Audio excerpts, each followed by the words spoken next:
réunionnite aiguë, je crois qu'on l'a tous vécu. Vous savez, ce sont ces réunions répétitives dans lesquelles vous avez l'impression que rien ne va, rien n'avance, et qu'en fait vous êtes là, mais que ça ne sert strictement à rien, à part vous faire perdre votre temps.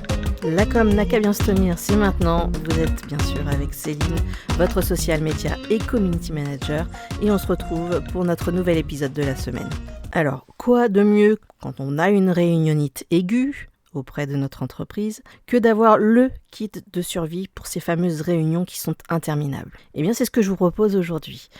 Moi, ce que je vous conseille lors de ces réunions, c'est d'avoir un bon café, déjà pour rester éveillé et alerte à tout ce qui va pouvoir être dit. Rien n'est impossible, vous pouvez avoir une petite information hyper pertinente qui se fond dans la masse d'informations qui vous semblera complètement obsolète et inutile. Je vous conseille également d'avoir un petit snack pour éviter la faim, le découragement, le petit truc qui vous donne le petit moment de boost quand vous avez l'impression que vous allez vous endormir. Le mieux, c'est également d'avoir votre smartphone pour peut-être des distractions discrètes, mais surtout pour penser aux urgences. Vous n'êtes pas à l'abri d'avoir un client qui cherche à vous joindre. L'idéal, bien sûr, c'est d'avoir toujours l'éternel bloc-notes avec votre stylo pour prendre les notes, et puis pourquoi pas dessiner des doodles, un peu comme on fait lorsqu'on est au téléphone. Et vous pourriez être étonné, mais ça peut renforcer votre concentration. J'avais envie de vous proposer le masque de sommeil. J'ai hésité un temps, pourquoi pas les petits moments de somnolence inévitables, mais ça risque d'être un peu voyant.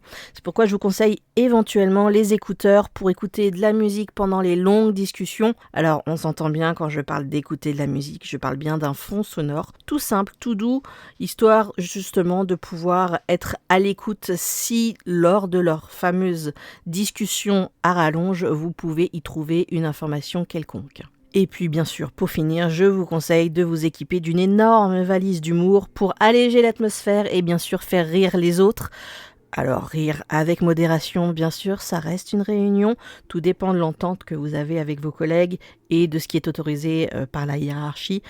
Mais une petite touche d'humour toute gentille, toute douce parfois, ça peut faire du bien. Et si vous souhaitez que la réunion passe encore plus vite sans penser à l'aspect matériel, on va penser également à l'aspect comportemental. Engagez-vous, posez des questions pour rester impliqué. N'hésitez pas à proposer des pauses pour vous dégourdir les jambes et permettre à votre esprit de revenir à son état initial. Et puis surtout, restez positif. Gardez une attitude optimiste pour influencer l'ambiance et permettre de finir cette réunion avec toute l'énergie qui vous sera nécessaire pour le reste de la journée. Alors en termes de statistiques, il faut savoir que le temps moyen perdu en réunion inutile, c'est de 16 à 21 heures. C'est le temps moyen passé en réunion par semaine, incluant des réunions souvent jugées improductives. On dit également que le temps moyen que les salariés passent en réunion peut doubler pour les cadres et on estime ce temps à 3 semaines par an, ce qui est juste énorme, ça représente presque un mois. Et pour finir sur les chiffres, 80% des employés estiment que de nombreuses réunions pourraient être remplacées par des mises à jour par email ou des messages instantanés. En gros, une bonne grosse newsletter, bien propre, bien posée, et je suis sûre que ce serait beaucoup plus simple, effectivement. Alors, il y a bien sûr les réunions qu'on connaît, qui sont toutes, comme on l'a dit, plutôt énergivores, et puis en termes de temps, c'est juste énorme. Et puis dans le monde, il y a des manières efficaces, très efficaces même, de faire des réunions. En l'occurrence, par exemple, il y a la méthode Lean Coffee. Originaire du Japon, elle encourage des discussions structurées, sans agenda préétabli, permettant à chacun de partager ses idées librement. En Suède, c'est la technique Fika. Oui, ça fait très Ikea, on est d'accord. La technique Fika qui intègre des pauses café pour favoriser les échanges informels et renforcer les liens d'équipe. Il y a les réunions debout, populaires aux États-Unis, qui limitent la durée des discussions et maintiennent l'énergie. Petite référence comme un petit peu caméra café qu'on regardait à l'époque, dans laquelle effectivement tout le monde se retrouvait à cette fameuse machine à café. Et puis il y a également la méthode des 6 chapeaux d'Edward de Bono, utilisée internationalement, d'ailleurs on la voit de plus en plus sur les réseaux sociaux, qui permet d'explorer un problème sous différents angles en assignant des rôles bien spécifiques. Et si on faisait toutes nos réunions en marchant. Alors je ne sais pas trop ce que ça donnerait, et pour être honnête, je demande à voir. Pourtant, on dit que cette technique qu'on appelle plus communément le walking meetings favorise non seulement la créativité, mais aussi le bien-être. En se déplaçant, les participants peuvent stimuler leur circulation sanguine, ce qui aide apparemment à rester alerte et concentré. En plus, le cadre informel de la marche peut réduire le stress et encourager des échanges plus ouverts et plus authentiques. Alors bien sûr, je prends ça sur le ton de la plaisanterie, ça peut faire rire, on est bien d'accord, hein. Moi personnellement, la première fois que j'ai vu ça, j'ai bien ri. Mais pourtant, des études montrent que l'activité physique légère peut améliorer la pensée critique et la résolution de problèmes. En intégrant cette approche, les équipes pourraient bénéficier d'une dynamique renouvelée tout en renforçant les liens interpersonnels. Alors, j'ai envie de dire, pourquoi ne pas essayer ?